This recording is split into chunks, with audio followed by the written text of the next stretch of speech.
గజేంద్రపాలెం అనే ఊరిలో కొండయ్య, దుర్గా అనే భార్యాభర్తలు, వారి కొడుకు వాసు, కోడలు రాధ కలిసి నివసిస్తూ ఉంటారు. కొన్ని నెలల క్రితమే వారి కుమార్తె వాణికి తను ప్రేమించిన మోహన్కిచ్చి ప్రేమ వివాహం చేస్తారు. ఒకరోజు దుర్గ ఇంట్లో వంట పని చేస్తూ తన కోడలైన రాధతో ఇలా అంటుంది. రాధా, మన వాణి లేకపోవడంతో ఇల్లంతా బోసిపోయినట్టుంటుంది కదూ. వాణి ఉంటే సరదా కబుర్లతో, తన ఆటపాటలతో ఇల్లంతా సందడి సందడిగా ఉంటుంది. అవునత్తయ్య, వాణి ఎప్పుడూ తన అల్లరి చేష్టలతో, తెలియని ఆకతాయితనంతో నన్నెప్పుడూ ఆట పట్టిస్తూ ఉండేది. ఇప్పుడు తను అత్తారింటికి వెళ్ళిపోవడంతో నాకు ఖాళీ సమయంలో అసలేం చేయాలో తోచడం లేదు. ఇప్పుడు వాణి వాళ్ళ అత్తగారింట్లో ఏం చేస్తుందో, ఎలా ఉందో. ఏ ఆడపిల్లైనా అంతే కదత్తయ్య.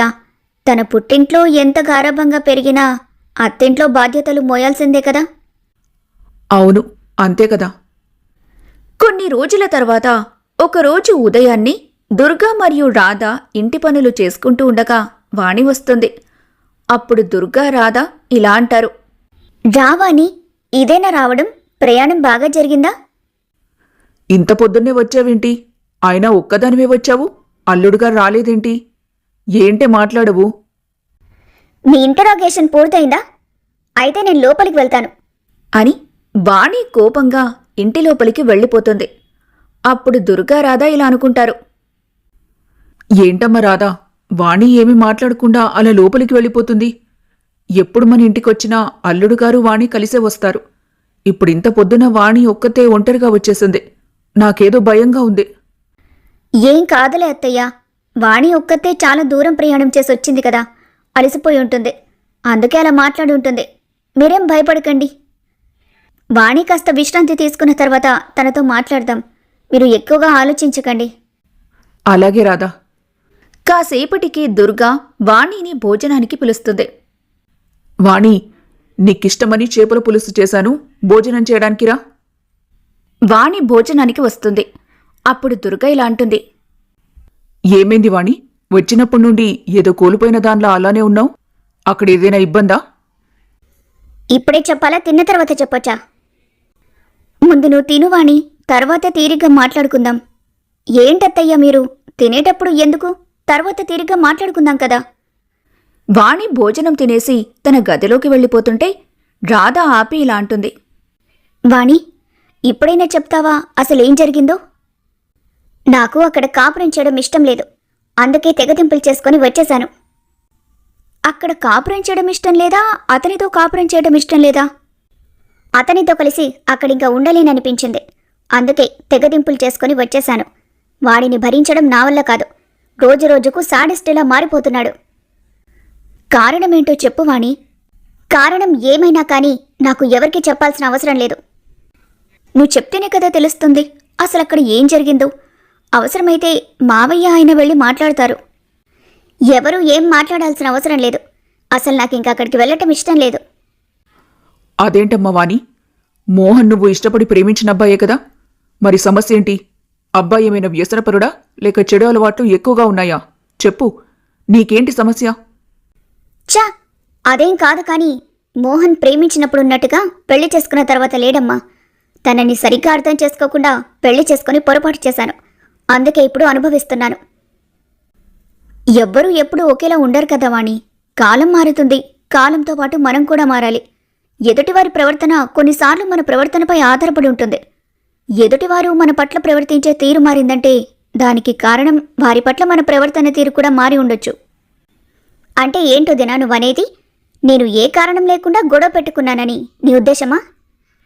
అది కాదు నా ఉద్దేశం. ఏ సమస్యైనా కూర్చొని మాట్లాడి పరిష్కరించుకోవచ్చని నా ఉద్దేశం. పరిష్కారం లేని సమస్య ఈ ప్రపంచంలో లేదని అంటున్నాను.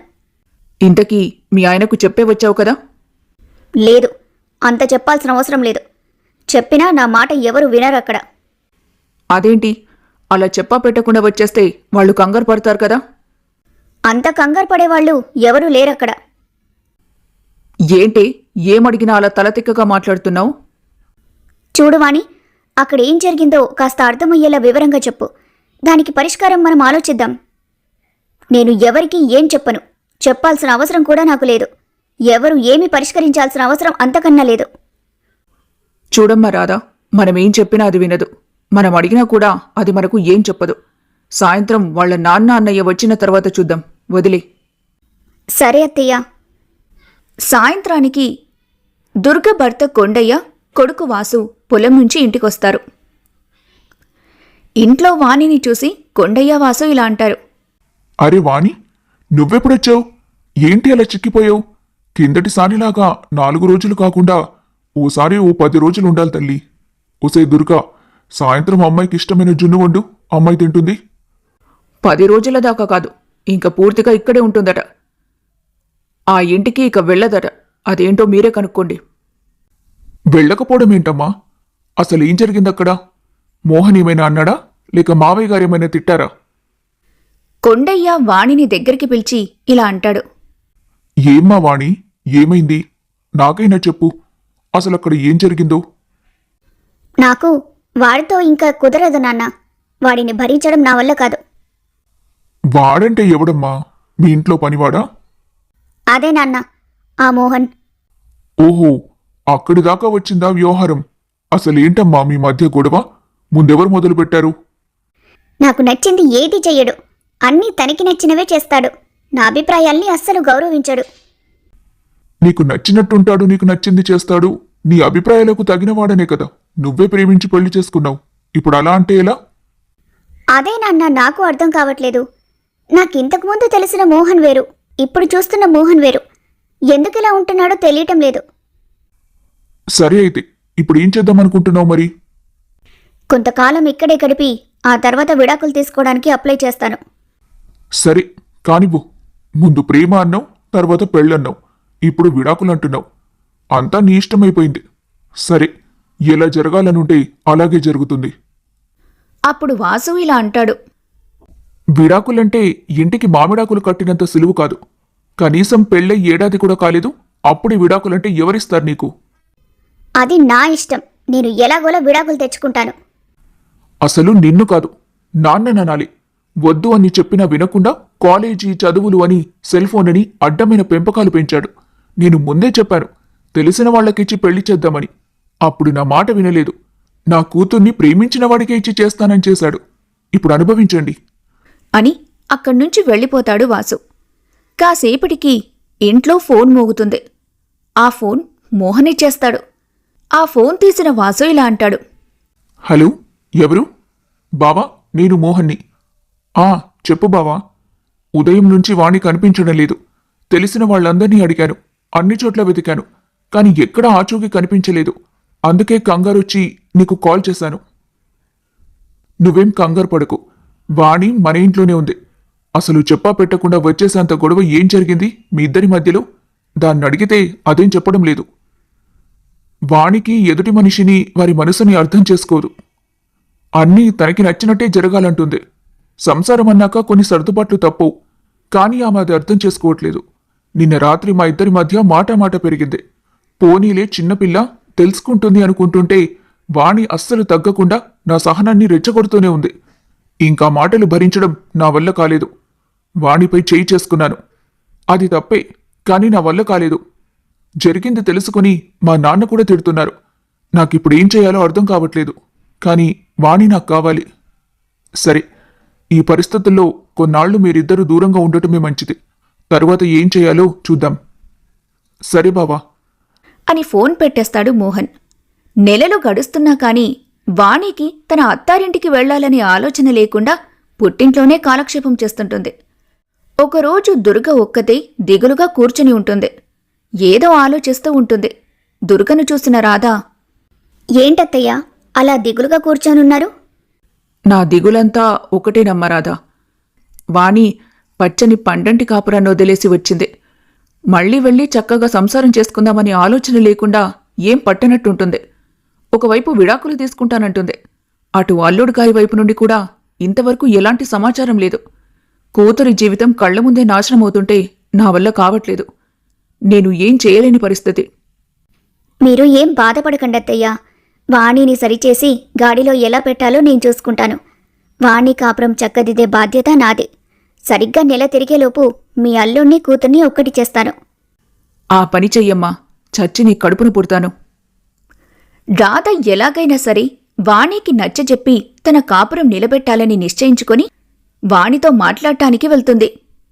వాణి, నీతో కొంచెం మాట్లాడాలి. ఇప్పుడు కాదు వదినా, నాకు కొంచెం తల తిరుగుతుంది. తర్వాత చూద్దాం. చాలా ముఖ్యమైన విషయం. ఎవరికి? నాకు ముఖ్యమైన విషయమా లేక నీకు ముఖ్యమైన విషయమా? నాకు నీకు కాదు, మన కుటుంబానికి. సరే అయితే చెప్పు. అసలేంటి నీ సమస్య? అది చెప్పుకుంటే తీరేది కాదు, చెప్తే కదా తెలిసేది. నా వల్లైతే నేను ఖచ్చితంగా పరిష్కరించడానికి కృషి చేస్తాను. అయినా పెద్దలు కుదిర్చిన పెళ్ళైతే భార్యాభర్తల మధ్య అపార్థాలు వచ్చాయంటే ఒక అర్థం ఉంది. కానీ నీది లవ్ మ్యారేజే కదా.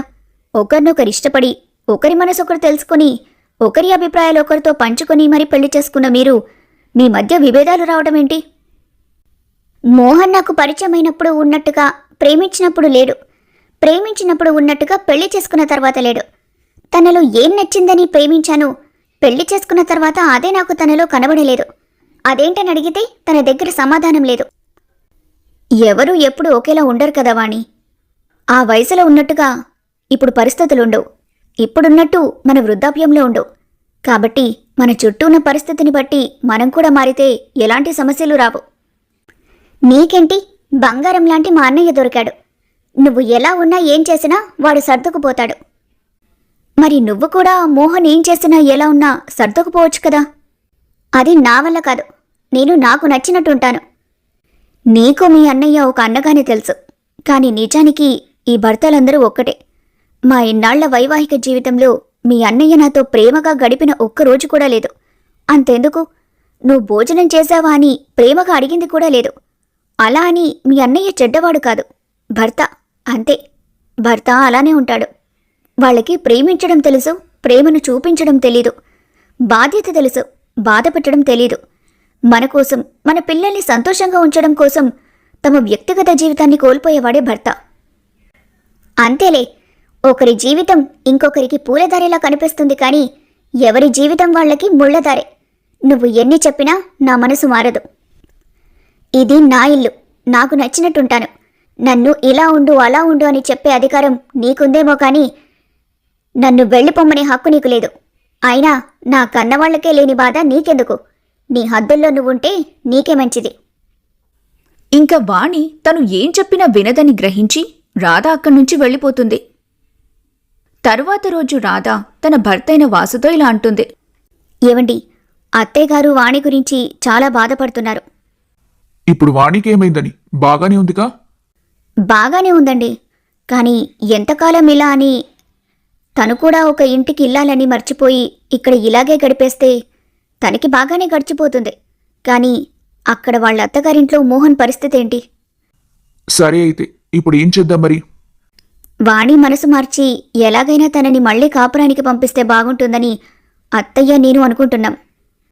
సరే, అసలు వాణి ఏమనుకుంటుందో, తన ఉద్దేశమేంటో ఒకసారి కనుక్కొని నాకు చెప్పు. నాతో పంచుకోలేని ఏవైనా ఉంటే నీకు చెప్తుంది కదా. ఆ తర్వాత వాణితో నేను మాట్లాడతాను. నేను వాణితో నిన్ననే మాట్లాడి చూశాను. వాణి మోహన్ల మధ్య ఏదో మాటల మధ్య విభేదాలు తప్పితే అంత పెద్ద గొడవేం కనిపించడం లేదు. నేను వాణికి సర్ది చెప్పాలని చాలా ప్రయత్నించాను, కానీ వాణి నా మాట అసలు లెక్క చేయడం లేదు. ఈ ఇంట్లో అందరికంటే వాణికి మీరంటేనే గౌరవం మరియు భయం. కాబట్టి మీ మాటే తప్పక వింటుంది. సరే, ఇంట్లో అందరున్న సమయం చూసి వాణితో నేను మాట్లాడతాను. వాసు ఆ రోజు సాయంత్రం ఇంట్లో అందరున్న సమయం చూసి అందరి ముందు ఇలా అంటాడు. వాణి, నువ్వింకా ఇక్కడే ఎన్ని రోజులు ఇలా కాలం గడుపుతావు? ఏంటన్నయ్య నువ్వనేది? ఇది నా ఇల్లు కూడా. నా ఇష్టం వచ్చినన్ని రోజులు ఇక్కడే ఉంటాను. కాదు, ఇది నీ ఇల్లు కాదు. నువ్వు ఎప్పుడైతే నీ భర్తతో 3 ముళ్ళు వేయించుకొని 7 అడుగులు నడిచావో అప్పటి నుండి నీ భర్త ఇల్లే నీ ఇల్లు. అప్పటి నుండి పుట్టిల్లంటే నీకు చుట్టపు చూపుకి వచ్చి వెళ్లే ఇల్లు. అంతేకాని నువ్వింటికి వచ్చి ఇలా నెలల తరబడి ఉండిపోతే చూసే నలుగురు ఏమనుకుంటారో అని కొంచెమైనా ఆలోచించావా? నేను ఇంట్లో ఉండటం ఇష్టం లేకపోతే చెప్పండి. నేను బయట ఏదైనా హోటల్లో ఉంటాను. అప్పుడు పలానా వాళ్ల కూతురు బయట లాడ్జీలో ఉంటుందని నలుగురు ఏమనుకున్నా పర్వాలేదా? సరే, ఇంతదాకా వచ్చింది కాబట్టి చెబుతున్నాను. నేను రేపే లాయర్ని కలిసి విడాకులకు అప్లై చేస్తాను. విడాకులు మంజూరు కాగానే నా దారి నేను చూసుకుంటాను. అప్పటి వరకు ఓపిక పట్టండి. వాసుతో సహా అక్కడున్న వాణి కుటుంబ సభ్యులందరూ తన మాటలు విని ఒక్కసారిగా కంగు తింటారు. కాసేపటికి రాధ మరియు దుర్గా ఇలా అనుకుంటారు. ఇన్ని రోజులు వాణి తెలియనితనంతో మాట్లాడుతుంది, తనకు అర్థమయ్యేలా సర్ది చెప్తే వింటుందనుకున్నాను. కానీ ఇప్పుడు పరిస్థితి చూస్తే వాణి మాటలతో వినేలా లేదు. మరిప్పుడేం చేద్దాం రాధా? వాణి మాటలతో వినడం లేదు కాబట్టి చేతలతో చేసి చూపించాలి. సరేనమ్మా రాధా, నువ్వే ఏదో ఒకటి చెయ్యి. హా, సరే అత్తయ్య. తర్వాత రోజు రాత్రి కొండయ్య ఒక్కడే దిగులుగా కూర్చొని ఉంటాడు. అది చూసిన దుర్గా ఇలా అంటుంది. ఏంటండి అలా దిగులుగా ఉన్నారు? నా దిగులంతా ఒక్కటే, వాణి జీవితం ఏమైపోతుందో అని భయం. నిన్నటి వరకు ఏదో చిన్నపిల్ల తెలియక మాట్లాడుతుంది అనుకున్నాను. కానీ ఇప్పుడు విడాకులు కావాలని స్పష్టంగా చెబుతుంది. అందుకే నాకు నిద్ర పట్టట్లేదు. ఎలా పెంచాలో తెలియక నేను ఎక్కువగా గారాబం చేసి దాన్నిలా తయారు చేశాను. అందుకే ఇప్పుడు అనుభవించక తప్పదు. మీరేం బాధపడకండి. మన రాధ ఎలాగైనా వాణిని మార్చి తన కాపురం చక్కదిద్దుతానని నాకు మాటిచ్చింది. మీకు తెలుసు కదా, మన రాధ మాటంటే మాటేనని. కాబట్టి మనం నిశ్చింతగా ఉండొచ్చు. అది విని రాధ చాలా గర్వంగా ఫీలవుతూ తనలో తాను ఇలా అనుకుంటుంది. మావయ్య అత్తయ్య నా మీద చాలా నమ్మకంతో ఉన్నారు. కాబట్టి ఆ నమ్మకాన్ని నిలబెట్టుకోవాల్సిన బాధ్యత నాపైనుంది. ఎలాగైనా సరే ఏదైనా చేసి వాణిమోహన్లను ఒక్కటి చేయాలి అని రాధ తన మనసులో అనుకుంటుంది. తరువాత రోజు ఇల్లంతా ఖాళీగా ఉండటం చూసి వాణి వాళ్ళమ్మ దుర్గాతో ఇలా అంటుంది. ఏంటమ్మా, ఇల్లంతా ఖాళీగా ఉంది? ఎవ్వరి మాటలు వినిపించడం లేదు. ఇంట్లో ఎవ్వరు లేరా? లేరు. మీ నాన్న అన్నయ్య బ్యాంకు పని మీద టౌన్కి వెళ్లారు. మీ వదిన రాధ వాళ్ల తమ్ముడు అమెరికా నుండి వస్తున్నాడంట. అతని చూడ్డానికి పుట్టింటికి వెళ్ళింది. అమ్మయ్య, ఇప్పుడు నేను ప్రశాంతంగా ఉండొచ్చు. అదేంటి వాణి, రాధా వాళ్ళ అమ్మగారింటికి వెళ్ళడానికి నువ్వు ప్రశాంతంగా ఉండడానికి సంబంధమేంటి? నేను వచ్చినప్పటి నుండి నాకు ఏదో ఒకటి చెబుతూనే ఉంది. అలా ఉండాలి, ఇలా ఉండాలి, అత్తారింట్లో ఇలా మసలుకోవాలని ఎప్పుడు ఏదో వాగుతూ నా బుర్ర తింటూనే ఉంది. ఇప్పుడు 10-15 రోజులు నేను శుభ్రంగా విశ్రాంతి తీసుకోవచ్చు. అంతలేదు, అందరూ నీలా ఉండరు కదా. రాధ రేపో ఎల్లుండో వచ్చేస్తుంది. వాసు పెళ్ళైనప్పటి నుండి చూస్తున్నా. రాధ వాళ్ళ పుట్టింట్లో 2-3 రోజులకు మించి ఉండదు. 2 రోజుల తర్వాత రాధ తిరిగి వచ్చేస్తుంది. రాధను చూసిన వాణి తన మనసులో ఇలా అనుకుంటుంది. ఛ, అప్పుడే వచ్చేసింది. ఏదో కొంపలు మునిగిపోయినట్టే. అప్పుడే వచ్చే కూడా కొన్ని రోజులు ఆగి రావచ్చు కదా. కాని పైకి మాత్రం రాధతో వాణి ఇలా అంటుంది. ఏంటి వదినా, అప్పుడే వచ్చేసావు? ఓ 10-15 రోజులు ఉంటావనుకున్నాను. నేనక్కడుంటే అమ్మ వాళ్ళకి ఆనందం, కానీ ఇక్కడుండటం అత్తయ్య వాళ్లకు అవసరం. ఆనందం కంటే అవసరం గొప్పది కదా, అందుకే వచ్చేశాను. అయినా అలా ఉండాలంటే నీకులా పెట్టి పుట్టాలి వాణి. అందరికీ నీలా కుదరదు కదా అని వెటకారంగా అంటూ రాధ తన గదిలోకి వెళ్ళిపోతుంది. ఆ మాటలకు వాణికి కోపం వస్తుంది. ఇంతలో పోస్ట్లో ఒక లెటర్ వస్తుంది. దుర్గా లెటర్ తీసుకుని రాధకిచ్చి ఇలా అంటుంది. అమ్మా రాధా, ఇదేదో లెటర్లో ఉంది, కాస్త చూడు. రాధ లెటర్ తీసుకుని చూస్తూ ఇలా అంటుంది. ఇదేదో కోర్టు నోటీస్లో ఉందత్తయ్యా. కోర్టు నోటీసా? ఎవరికి వచ్చింది రాధా? మన వాణి కోరుకున్నదే జరిగింది. వాణి నుండి విడాకులు కోరుతూ మోహన్ కోర్టుకు వెళ్ళాడు. కోర్టు వాణికి నోటీసు పంపింది. అది వినగానే వాణి కోపంగా పరిగెత్తుకుంటూ వచ్చి రాధ చేతిలో ఉన్న లెటర్ తీసుకొని చదవకుండానే చింపేస్తుంది. అప్పుడు రాధ ఇలా అంటుంది. ఏమైంది వాణి, నువ్వు కోరుకున్నదే జరుగుతుంది కదా, మరి లెటర్ ఎందుకు చింపావు? అంటే నీకు విడాకులు తీసుకోవడం ఇష్టం లేదా?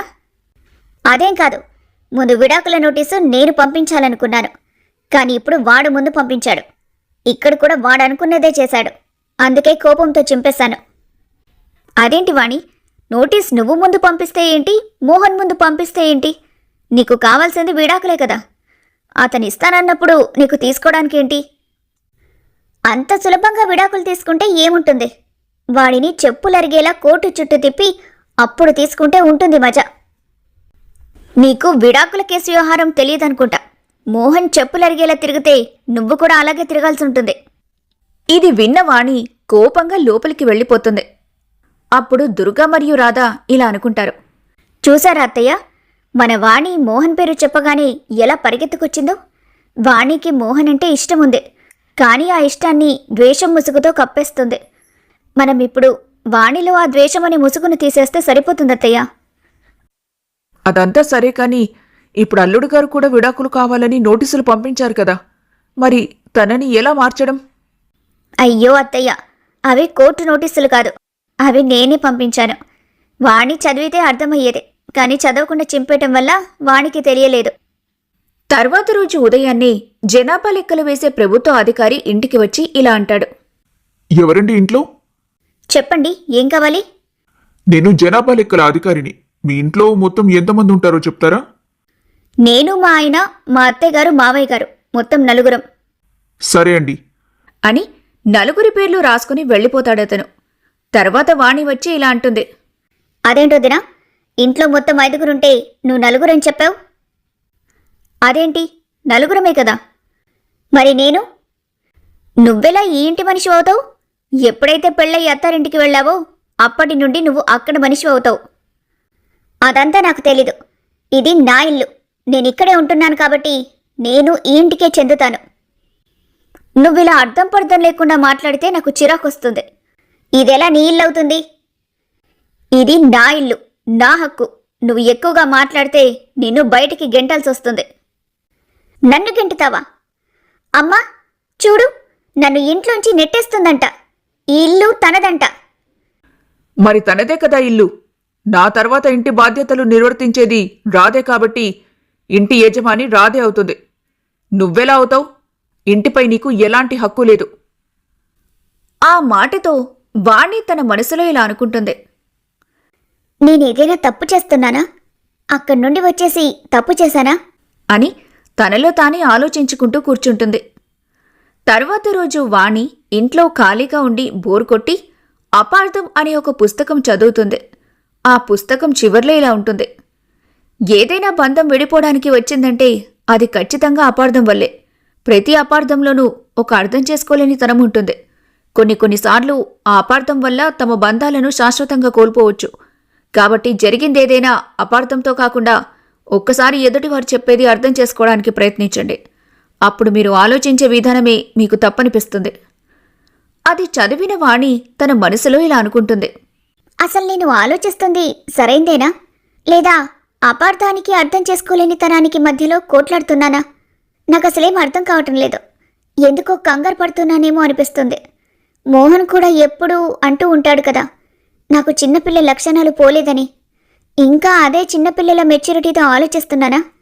ఒకసారి మోహన్తో మాట్లాడితే అంతా సరవుతుందేమో. కానీ నిజానికి నాదే తప్పైతే మోహన్ ఈ పాటికే తప్పు నాదని చెప్పేవాడు. కానీ ఎంతవరకు నాతో మాట్లాడే ప్రయత్నం చేయలేదంటే ఖచ్చితంగా తప్పు తనదే అయి ఉంటుంది. మరి అలాంటప్పుడు నేనెందుకు తగ్గాలి? అవును, నేనస్సలు తగ్గను, ఇలానే ఉంటాను అని తనలో తానే అనుకుంటుంది. కాసేపటికి వాణి టీవీ సీరియల్ చూస్తూ ఉంటుంది. ఆ సీరియల్లో కోడల్ని హింసిస్తున్న అత్త పాత్ర ఉంటుంది. ఆ కోడలి పాత్ర ఇలా ఉంటుంది. భగవంతుడా, ఎందుకు నాకిన్ని కష్టాలిచ్చావు? నేనేం పాపం చేశాను? నా అత్త నన్నసలు మనిషిలా కూడా చూడదు. నా భర్త అసలు ఉన్నానా తిన్నానా అని కూడా పట్టించుకోడు. మా మామగారు నేను బతకడమే ఈ భూమికి భారం అన్నట్టు చూస్తారు. నరకం మధ్యలో నాకెందుకు ఈ బతుకు? నన్ను నీ దగ్గరికి తీసుకుపో అని ఏడుస్తూ ఉంటుంది. అది చూసిన వాణి తన మనసులో ఇలా అనుకుంటుంది. నిజమైన కష్టాలంటే ఇవే కదా. నిజానికి నేనెప్పుడూ ఇవి చూడలేదు. నా జీవితంలో హింసించే అత్తగారు లేరు, బాధపట్టే మామగారు లేరు, పట్టించుకోలేని భర్త కాడు. మరి నాకెందుకు ఈ అలక? ఎవరి మీద ఈ పంతం? తప్పు చేస్తున్నానా, తప్పక చేస్తున్నానా అని తనలో తానే మదనపడుతుంది. తర్వాత రోజు దుర్గా మరియు రాధా కలిసి బయటకు వెళ్ళడానికి రెడీ అవుతుంటారు. అది చూసిన వాణి ఇలా అంటుంది. ఎక్కడికి వెళ్తున్నారమ్మా? మన పక్కింటి పద్మగారు ఈరోజు సుమంగళి వ్రతం చేసుకుంటున్నారు. నన్ను రాధని పిలిచింది. మేమిద్దరం కలిసి వెళ్తున్నాం. నేను వచ్చిన రోజు నుండి ఇంట్లోనే ఉంటున్నాను. ఏం తోయడం లేదు. చాలా బోర్ కొడుతుంది. నేను కూడా మీతో వస్తాను. అయ్యో వాణి, అది సుమంగళి వ్రతం. సుమంగళిగా ఉన్నవాళ్లు మాత్రమే వెళ్ళాలి, నీలాంటి వాళ్ళు కాదు. వదినా, ఏంటి నువ్వనేది? నేను సుమంగళిని కాదా? ముమ్మాటికి కాదు. నీ భర్తకు నువ్వు విడాకులు ఇచ్చేద్దామని నిర్ణయించుకున్నావు. రేపో మాపో విడాకులు ఇచ్చేస్తావు కూడా. అప్పుడు అతను వేరే పెళ్లి చేసుకుంటే నీకెలా భర్త అవుతాడు? అతనికి నువ్వెలా భార్య అవుతావు? సుమంగళి కాకపోవడం అంటే భర్త లేకపోవడం కాదు. తన భర్తపై గౌరవం లేని ఏ ఆడది సుమంగళి కాదు. నీ భర్తను అందరి ముందు వాడు వీడు అని సంబోధించే నువ్వు నా దృష్టిలో నువ్వు సుమంగళివే కావు అని రాధ మరియు దుర్గా అక్కడ్నుంచి వెళ్ళిపోతారు. రాధ మాటలకు వాణి తనలో తాను బాధపడుతూ మనసులో ఇలా అనుకుంటుంది. వదిన చెప్పిన మాటలన్నీ కూడా నిజమే. నాకు మళ్ళీ తిరిగి మోహన్ దగ్గరికి వెళ్ళిపోవాలనిపిస్తుంది. కానీ నేను వచ్చేసి ఇన్ని రోజులు గడుస్తున్నా నేనెలా ఉన్నానో ఏం చేస్తున్నానో అని నా యోగక్షేమాలు తెలుసుకోవాలని ఆ మనిషికి అనిపించలేదా? అలాంటి మనిషి కోసం నేనెందుకింత ఆలోచిస్తున్నాను అని వాణి తనలో తాను సర్ది చెప్పుకుంటుంది. ఇక బయటికి వెళ్లిన దుర్గా మరియు రాధ ఇలా అనుకుంటారు. అమ్మ రాధా, ఈ దెబ్బతో వాణిలో ఏదైనా మార్పు వచ్చిందంటావా? ఖచ్చితంగా వచ్చుంటుందత్తయ్య. మన వాణి ఆలోచనల్లో మార్పు మొదలైందనుకుంటున్నాను. ఇక మిగిలింది అటువైపు నుండి డీల్ చేయాలి. అంటే ఏంటమ్మా, నాకు అర్థం కాలేదు. ఏం లేదత్తయ్య, నేను రేపు వాణి అత్తగారిల్లు అదే మోహన్ వాళ్ళింటికి వెళ్ళి వాళ్ళతో మాట్లాడి చూస్తాను. హా, సరే రాధా. తర్వాత రోజు రాధ వాణి అత్తగారిల్లైన మోహన్ వాళ్ళ ఇంటికి వెళ్తుంది. అక్కడ మోహన్ వాళ్ళ నాన్నైన రాజారావుతో ఇలా అంటుంది. నమస్కారం బాబాయ్ గారు, బాగున్నారా? బాగున్నానమ్మా రాధా. వాణి ఏం చేస్తుంది? ఎలా ఉంది? బాగానే ఉంది బాబాయ్ గారు. ఏంటమ్మా ఇలా వచ్చావు? మీతో కొంచెం పనుండొచ్చాను. నాతో ఏంటి పని? మీతో ఒక ముఖ్యమైన విషయం గురించి మాట్లాడాలి. చెప్పు, ఏంటి ఆ ముఖ్యమైన విషయం? అదే వాణి మోహన్ల గురించి మీరు ఏమంటారు? ఇందులో అనడానికి ఏముంది? మమ్మల్ని వద్దు అనుకుని వచ్చేసింది కదా.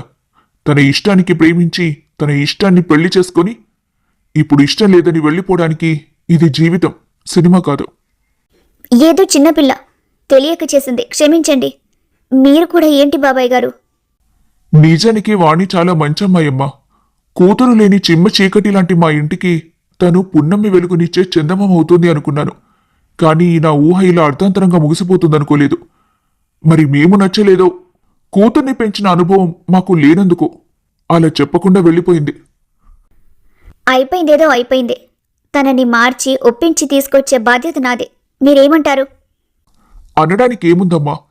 తనను ఇష్టపడి ఇంటి కోడలిగా చేసుకున్నాం. ఇప్పుడు మళ్ళీ వస్తానంటే వద్దంటామా? వాణి వెళ్ళినప్పటి నుండి మోహన్ పిచ్చి పట్టిన వాడిలో ఉంటున్నాడు.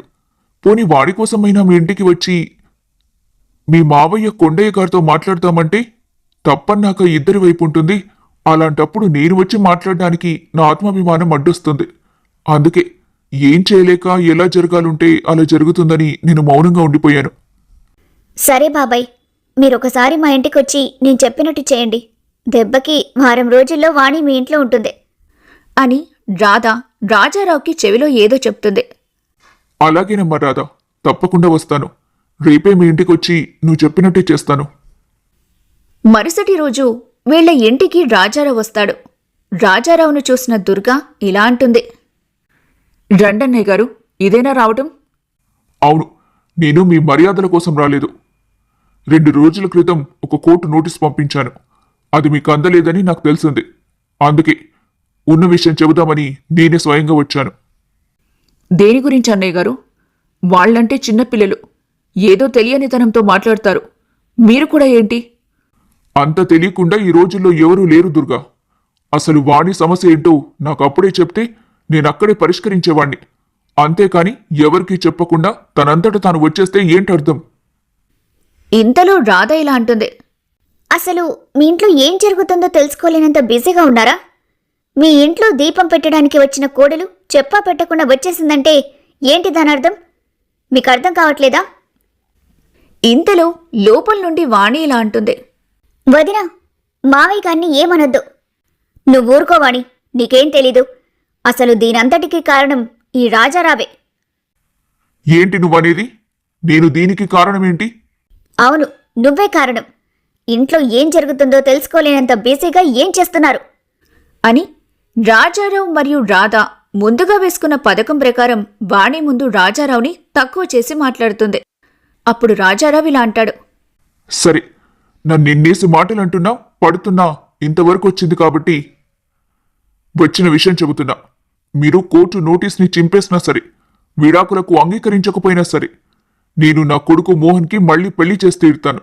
ఈ నెల 28వ తేదీన శేషగిరి కళ్యాణ మండపంలో నా కొడుకు పెళ్లి. మీరందరూ బంధుమిత్రులతో సహా వచ్చేయండి అని చెప్పేసి రాజారావు వెళ్ళిపోతాడు. మోహన్కి మళ్ళీ పెళ్లి అన్న మాటలు విన్న వాణి కన్నీటి పర్యంతమై ఏడుస్తూ ఉంటుంది. అది చూసి రాధ మరియు దుర్గా ఇలా అడుగుతారు. ఎందుకు ఏడుస్తున్నావు వాణి? ఏమైంది? ఎందుకు వదినా మావయ్య గారిని అలా రెచ్చగొట్టావు? నా వల్ల మావయ్య గారు మాటలు పడుతుంటే అది విని నేను తట్టుకోలేకపోయాను. ఆయన్నంటుంటే నీకెందుకు? ఆయన ఈ నెల 28 తర్వాత నీకు ఆయన మాజీ మావగారే కదా, మరి ఇంకెందుకు బాధ? నిజం చెప్పు, మోహన్కి మళ్ళీ పెళ్ళి అని తెలిసినప్పటి నుండి కన్నీళ్లు ఆగటం లేదు కదా? లేదు, నాకేం బాధగా లేదు. మరి కన్నీళ్ళెందుకు వస్తున్నాయి? ఎంతైనా ప్రేమించాను కదా, అందుకే వస్తున్నట్లున్నాయి. అంతే తప్ప తనతో ఉండాలనే ఉద్దేశం నాకు లేదు అని ఏడుస్తూ వాణి లోపలికి వెళ్ళిపోతుంది. తరువాత దుర్గా మరియు రాధ ఇలా అనుకుంటారు. రాధా, మొత్తానికి మన వాణి మనసు కదిలించగలిగాం. తన మనసుకు పట్టిన ద్వేషం పొరను తొలగించాం. అవునత్తయ్య, ఇక మిగిలింది ఒకటే ఘట్టం. ఏంటది? వాణికి తన భర్త పక్కన లేకపోతే తను ఎప్పటికీ ఒంటరి అని తెలియచేయటం. అది ఎలా చేయాలో రేపు చెప్తాను. సరేనమ్మా. మరుసటి రోజు దుర్గా మరియు రాధ వాళ్ల భర్తలతో కలిసి పెళ్లికి వెళ్లడానికి సిద్ధమవుతుంటారు. అది చూసిన వాణి ఇలా అంటుంది. అమ్మా, ఎక్కడికి వెళ్తున్నారు? బందర్ పిన్ని వాళ్ళ అమ్మాయి పెళ్లికి. నువ్వు కూడా రావచ్చు కదా? నేను రానులే అమ్మా. అదేంటి, చిన్నప్పటి నుంచి నువ్వు అదే మంచి ఫ్రెండ్స్ కదా, మరి నువ్వు కూడా పెళ్లికి వస్తే బాగుంటుంది కదా? నాకు రావాలనిపించడం లేదు, నేను రాను. ఎలా వస్తుందత్తయ్యా? పెళ్లికి వచ్చిన వారు ఏమ్మా వాణి, నీ భర్తకు విడాకులు ఇచ్చేస్తున్నావా? నీ భర్తకు మళ్ళీ పెళ్ళంట కదా అని అడిగితే పాపం వాణి ఏం సమాధానం చెప్తుంది? అందుకే రానంటుంది కాబోలు. మీరు ఎలాగైనా అనుకోండి, నాకు అభ్యంతరం లేదు, నేను మాత్రం రాను. సరే అయితే 2-3 రోజుల్లో తిరిగొచ్చేస్తాం. ఇల్లు జాగ్రత్త అని చెప్పి వాణిని ఒక్కదాన్నే వదిలేసి మొత్తం ఇంట్లో అందరూ బందరు పెళ్లికి వెళ్ళిపోతారు. ఆ లంకంత కొంపలో వాణి ఒక్కతే బిక్కుబిక్కుమంటూ గడుపుతుంది. ఒంటరిగా గడపటం ఎంత కష్టమో వాణికి ఆ 2 రోజుల్లో అర్థమవుతుంది. ఒకవేళ మోహన్కు మళ్లీ పెళ్లైపోతే జీవితాంతం తన బ్రతుకు ఇంతేనని, ఇలాగే గడపాలని గ్రహిస్తుంది. ఇంతలో ఒక వృద్ధురాలు వాణి దగ్గరకొచ్చి ఇలా అంటుంది. అమ్మా, కొంచెం తినడానికి ఏదైనా ఉంటే దాన్ని చెయ్యమ్మా. సరే, లోపలికి రా. 2 రోజుల నుండి నేనొక్కదాన్నే ఉంటున్నాను. వంట పూర్తిగా వస్తుంది, మనమిద్దరం కలిసి తిందాం. క్షమించండమ్మా, నేను మీతో తినలేను. దయచేసి రాత్రి మిగిలిన అన్నమైనా, ఇప్పుడు మీరు తిన్నాక మిగిలిన అన్నమైనా ఉంటే ఇవ్వండి, నేను ఇంటికి వెళ్ళి తింటాను. ఓయ్ ముసలి, నీకేమైనా పిచ్చా? ఇప్పుడే వండిన వేడివేడి అన్నం తిందు గాని అంటే రాత్రి మిగిలింది కావాలంటావు? రా లోపలికి, తినేసి వెళ్ళిపోదు గాని. దయచేసి మీరేమనుకోకండమ్మా, నేను మీతో కలిసి అన్నం తినలేను. ఓయ్ ముసలి, నాకేమైనా కుష్ఠరోగం ఉందనుకుంటున్నావా? నాతో తింటే నీకు ఆ రోగం అంటుకుంటుందనుకుంటున్నావా? అసలేంటి నీ ఉద్దేశం? అది కాదమ్మా, మా ఇంటి దగ్గర నా భర్త నేను తినడానికి ఏదైనా తీసుకొస్తానేమో అని ఆకాశమంతా ఆకలిగా ఎదురుచూస్తున్నాడు. నేనిక్కడే తినేసి వెళ్ళిపోతే నా భర్త ఆకలి ఎలా తీరుతుంది? అవునా? నిన్ను చూస్తే చాలా నీరసంగా ఉన్నావు. భోజనం చేసి ఎన్ని రోజులవుతుంది? 2 రోజులవుతుంది. రాత్రి రోడ్డు పక్కన హోటల్లో గంజి పారబోస్తుంటే నేను నాకు కావాలని ఒక వాటర్ బాటిల్లో తీసుకొని పోయి ఆ గంజి నా భర్త నేను తాగి ఆకలి తీర్చుకున్నాం. అసలు ఎవరు నువ్వు? ఏంటి నీ కదా? మేము ఒక దిగువ మధ్యతరగతికి చెందిన వాళ్ళం. మా తాతకు మించి మా పిల్లల్ని చదివించి ప్రయోజకులం చేశాం. ఇప్పుడు వాళ్ళు సంపాదన పరులైన తర్వాత నా ముఖం చూడ్డం కూడా మానేశారు. ఆఖరికి వాళ్ల చదువులకై చేసిన అప్పులు తీర్చడానికి ఉన్న ఇల్లమ్మేసి నేను నా భర్త రోడ్డు మీదకొచ్చేశాం. నా భర్త ఏదో పనిచేసి నన్ను పోషించుకుంటూ వచ్చాడు. వారం రోజుల క్రితం ఆయనకు జబ్బు చేయడంతో ఆయన ఎక్కడికి కదల్లేని పరిస్థితి. అందుకే నేనేదైనా పని చేసి మా ఆకలి తీర్చుకుందామని ఎంత ప్రయత్నించినా ముసలిదానివి, నువ్వు ఈ వయసులో ఏం పని చేస్తావని ఎవ్వరూ నాకు పనివ్వడం లేదు. అలా అని ఊరుకుంటే నా భర్త ఆకలి తీరదు. అందుకే వేరే గత్యంతరం లేక నా ఆత్మాభిమానాన్ని వదిలేసి వేరే దారి లేక ఇలా అడుక్కుంటున్నా. దాంతో నా భర్త కడుపు నింపుతున్నాను. సరే అయితే నువ్వెక్కడ తినేసి నీ భర్తకి కూడా తీసుకెళ్ళు. క్షమించమ్మా, నా భర్త తినకుండా నేను తినలేను. ఒకవేళ తినాలని ప్రయత్నించినా నా భర్త ఆకలి గుర్తొచ్చి నాకు ముద్ద నా కంఠం దిగదు. నువ్వేదైనా ఇస్తే అదే ఇద్దరం పంచుకొని తింటాం. నువ్వెందుకింత త్యాగం చేస్తున్నావు? ఇందులో త్యాగమేముందమ్మా? అతని భార్యగా ఆకలి తీర్చటం, తన బాగోగులు చూడటం నా కనీస ధర్మం. అదే జబ్బు నాకొచ్చుండుంటే తను నన్ను వదలకుండా కూడా అలాగే చూసుకుని నన్ను పోషించేవాడు. ఇప్పుడు నేను కూడా అదే చేస్తున్నాను. ఎందుకు అంత నమ్మకం? ఎందుకు నమ్మకం అంటే చెప్పలేనమ్మా. ఎంత అంటే తన కోసం నా ప్రాణమైనా హాయిగా ఇవ్వగలిగేంత నమ్మకం అని మాత్రం చెప్పగలను. సరే, నీకు తినడానికి కట్టుకోవడానికి బట్టలు కూడా ఇస్తాను. ఇంకా ఏమైనా కావాలా? చాలా సంతోషం అమ్మా, ఇంకేమొద్దు. అసలు నీకు కోరికలంటే ఏముండవా? నీ భర్త కోరికలే నీ కోరికలా? లేదమ్మా, నాకు ఓ కోరికుంది. ఏంటది? నిజంగా భగవంతుడంటూ ఉంటే ఒకవేళ నాకు చావు ముందొస్తే నాతో పాటు నా భర్తను కూడా తీసుకెళ్ళిపోవాలి. అదేం వింత కోరిక?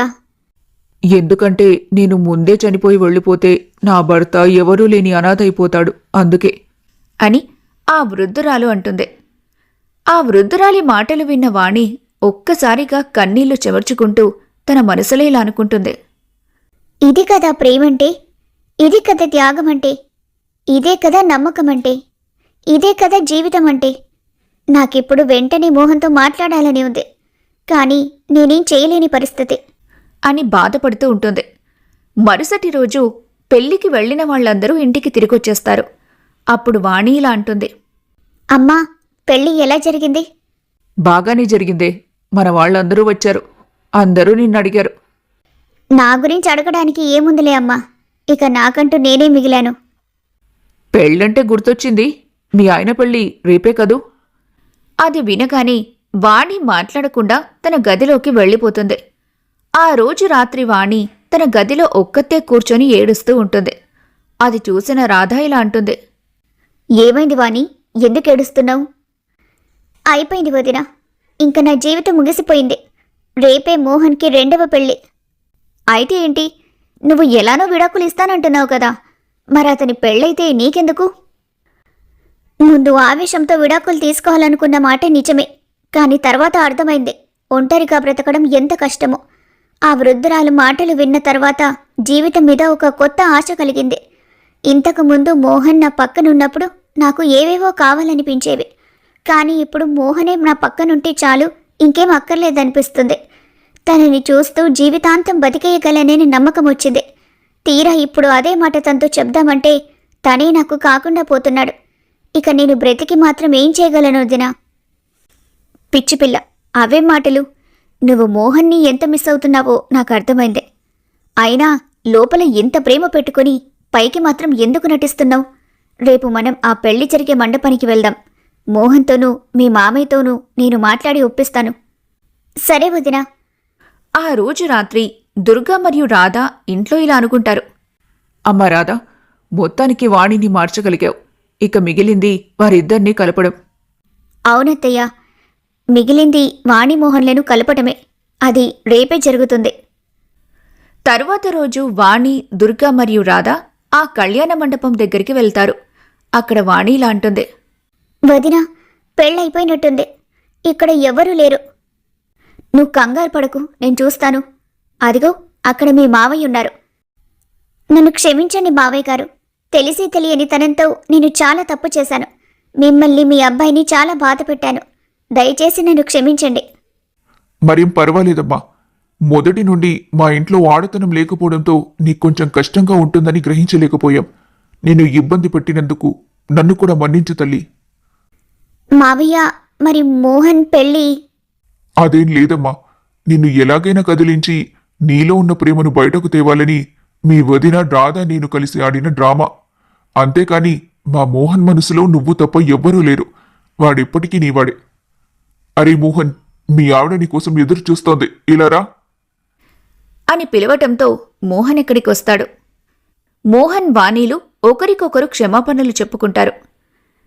నేను విడిచి ఉన్న ఈ నెల రోజుల్లో నాకు జీవితం అంటే ఏంటో తెలిసిందే. ఏ పని చేసినా ప్రతి పనిలో నువ్వే కనిపించేవాడివి. భోజనం చేస్తున్నప్పుడు అరే ఈ కూరంటే మోహన్కి చాలా ఇష్టమని నువ్వే గుర్తొచ్చేవాడివి. టీవీ చూస్తున్నప్పుడు అరే ఇతను మోహన్లో ఉన్నాడే అని నిన్నే తలుచుకునేదాన్ని. నిజానికి నీకు నాకు వ్యక్తిగత దూరం తప్ప మానసిక దూరం లేదని అర్థమైంది మోహన్. నువ్వు నా పక్కనున్నప్పుడు నిన్ను అర్థం చేసుకోలేకపోయాను. నువ్వు నా పక్కన లేనప్పుడు నువ్వుంటే చాలు, ఇంకేం అవసరం లేదనుకున్నాను. నిజంగా నిన్ను అర్థం చేసుకోలేకపోయాను. నన్ను క్షమించు. నేను కూడా నిన్ను అర్థం చేసుకోవడంలో విఫలమయ్యాను. భార్య అంటే భరించేదే అనుకున్నాను, కానీ మన జీవితానికి ఆ దేవుడిచ్చే ఒక అందమైన బహుమతి భార్య అని తెలుసుకోలేకపోయాను. ఏ పని చేసినా నువ్వే గుర్తొచ్చేదానివి. తింటున్నప్పుడు అరే మన వాణి అయితే వంటకం బాగా చేస్తుంది కదా అని నిన్నే గుర్తు చేసుకునేవాణ్ణి. ఎక్కడికైనా వెళ్దాం బండి తీస్తే వెనక సీట్ చూడగానే నువ్వే జ్ఞాపకం వస్తావు. నిజానికి నా ఆలోచనల్లో ఎప్పుడు నువ్వే ఉన్నావు వాణి. నిన్ను నేనే అర్థం చేసుకోలేకపోయాను. కాబట్టి నువ్వు కూడా నన్ను క్షమించు. అప్పుడే రాజారావు ఇలా అంటాడు. బాగుందిరా, మీకు ఒకరిపై ఒకరికి ఎంత ప్రేమున్నా ఆ ప్రేమను ద్వేషంతో కప్పాలనుకున్నారు. కానీ అది మీ వల్ల కాలేదు. మీరు వ్యక్తిగతంగా ఒకరికొకరు దూరంగా ఉన్నా మీ మనసులు ఎప్పుడూ ఒకరినొకరు దగ్గరగానే ఉన్నాయి. నిజానికి మీరు క్షణికావేశంలో విడాకులు తీసుకోవాలని చూశారు. కానీ రాధా మీలో అంతర్గతంగా మరుగున పడ్డ మీ ప్రేమను బయటికి తీసి ఈ రోజు మీరిలా ఒక్కటయ్యారంటే దానికి కారణం తనే. మన ఇంటికి వచ్చి నాతో మాట్లాడి మిమ్మల్ని ఎలాగైనా ఒకటి చేయాలని పరితపించి కోర్టు నోటీస్ డ్రామా ఆడి మోహన్కి మళ్లీ పెళ్ళని నాతో చెప్పించి ఆఖరికి మిమ్మల్ని ఒకటి చేసింది. అవునానా, ఇక నీ జీవితంలో మళ్లీ వాణిని కలుసుకోలేనేమో అని నాలోనే నేను కుమిలిపోయాను. కానీ ఈరోజు రాధదయ వల్ల మళ్లీ మేము ఒక్కటయ్యాం. రాధా, నీకు నేను జీవితాంతం రుణపడి ఉంటాను. అవును వదినా, ఇన్నాళ్ళు నువ్వు నా మంచిగా చెప్తుంటే నాకేంటి నస ఈ గోల అనుకున్నాను. తీరా చూస్తే ఇప్పుడు నా జీవితాన్ని నా కాపురాన్ని చక్కదిద్దడానికి నువ్వు చేసిన కృషికి ఏమిచ్చి నీ రుణం ఎలా తీర్చుకోవాలో అర్థం కావట్లేదు. నిజంగా నువ్వు నా వదినగా రావటం నా అదృష్టం. అంత పెద్ద మాటలు ఎందుకులే, మీరిద్దరూ కలిశారు, నాకదే చాలు. లేదమ్మా రాధా, ఎవరు ఏమైపోతే నాకేంటనుకుని ఈ రోజుల్లో కూడా అందరి గురించి ఆలోచించే నీ మనస్తత్వం చాలా గొప్పది. అందుకే ఎలాంటి పరిస్థితుల్లో అయినా నువ్వు ఎప్పుడూ ఇలాగే ఉండు. తప్పకుండా బాబాయ్ గారు. ఇంతలో దుర్గ ఇలా అంటుంది. రాధ మా ఇంటి కోడలిగా రావటం మా అందరి అదృష్టం. తను మా ఇంటికి వచ్చినప్పుడు మా ఇంటికే ఒక కొత్త కళ వచ్చింది. చూడమ్మా వాణి, నువ్వు ఎదుటి వారితో ఎలా మాట్లాడాలో ఎలా ప్రవర్తించాలో ఎక్కడ నేర్చుకోవాల్సిన అవసరం లేదు. మీ వదిన రాధని చూస్తే చాలు. రాధ నిన్ను మోహన్లను కలపడానికి ఎంత కష్టపడిందో నేను పక్కనే ఉండి చూశాను. నిజానికి ఇదేమీ తను చేయాల్సిన అవసరం లేదు. కానీ ఒక ఆడపిల్ల జీవితం పోవటం ఇష్టం లేక తను చేసిన ఈ పని నాకు చాలా నచ్చింది. రాధా, నీ వ్యక్తిత్వం గాని మనస్తత్వం గాని చాలా గొప్పవమ్మా. చిన్నదానివి అయినా నిన్ను చూస్తే నాకు ముచ్చటేస్తుంది. వాణి మోహన్, మీరిద్దరికి నేను చెప్పేదొకటే. ఈ సమస్య కొత్తగా మీకే వచ్చింది కాదు. ప్రతి భార్యాభర్త ఏదో సమయంలో అనుభవించేదే. ఎలాంటి అనుబంధమైనా దంపతుల మధ్యన మనస్పర్ధలు రావటం సహజం. కానీ ఆ మనస్పర్ధల్ని వాళ్ళు ఎలా తీసుకున్నారనేది కూడా ముఖ్యం. ఎంత కష్టాన్ని తట్టుకుంటే వాళ్ల బంధం అంత బలపడుతుంది. ఇక నుంచి పిల్లాపాపలతో సంతోషంగా ఉండండి. భవిష్యత్తులో ఎప్పుడైనా మీ మధ్య మళ్ళీ ఏదైనా సమస్య వస్తే ఒక్క క్షణం ఆగి అసలు మీ పరిచయం ఎక్కడ మొదలైంది, ఇప్పుడు మీరు ఎక్కడున్నారనేది ఆలోచించుకోండి. ఒక్క క్షణం ఆగి ఒకరినొకరు అర్థం చేసుకోండి. మీ సమస్యకు పరిష్కారం అక్కడే దొరుకుతుంది. ఆదర్శమైన దాంపత్య లక్షణం ఒకరి గురించి ఒకరు తెలుసుకోవడం, ఒకరినొకరు అర్థం చేసుకోవడం. భార్యను గెలిపించాలని అనుకునే భర్త, భర్త గెలుపులో తన గెలుపు వెతుక్కునే భార్య. ఇలా సాగిపోతే జీవితానికి ఏ ఢోకా ఉండదు. దివిలో ఉండే స్వర్గం భువిలోనే ఉన్నట్టుంటుంది. కథలోని నీతి. పెళ్ళయి వాళ్ల దాంపత్యానికి 60 ఏళ్ల వేడుక షష్ఠిపూర్తి జరుపుకునే స్థాయి నుంచి పెళ్ళై కనీసం 6 నెలలు కూడా కలిసి జీవించలేని స్థాయికి వస్తున్న ఈ సమాజం ఎటుపోతుందో. పెళ్లిలో 3 ముళ్ళు వేసేది ఎవరికి నచ్చినట్టు వాళ్లు విప్పుకొని వెళ్ళిపోవడానికి కాదు. దానికో శాస్త్రం ఉంది, ఒక పరమార్థం ఉంది. పెళ్లిలో 7 అడుగులు నడిచేది ఒక తంతు మాత్రమే కాదు. ధర్మార్థ, కామార్థ, మోక్షార్థ. ఎప్పుడు నీతో కలిసుంటాను, నీతో కలిసి జీవిస్తాను అగ్నిసాక్షిగా ఆ భగవంతుడికి చెప్పడం. ప్రపంచం మొత్తం మన భారత వివాహ సంస్కృతికి జై కొడుతుందంటే దానికి కారణం ఇక్కడ చట్టాలేదో పెళ్లి జరిపించే పురోహితులతో కాదు, భార్యను అర్థం చేసుకున్న భర్తది, భర్తను అర్థం చేసుకున్న భార్యది. ఇదే ప్రపంచానికి మన భారతదేశం వెలుగెత్తి చూపిన వసుదైక వివాహ సంస్కృతి.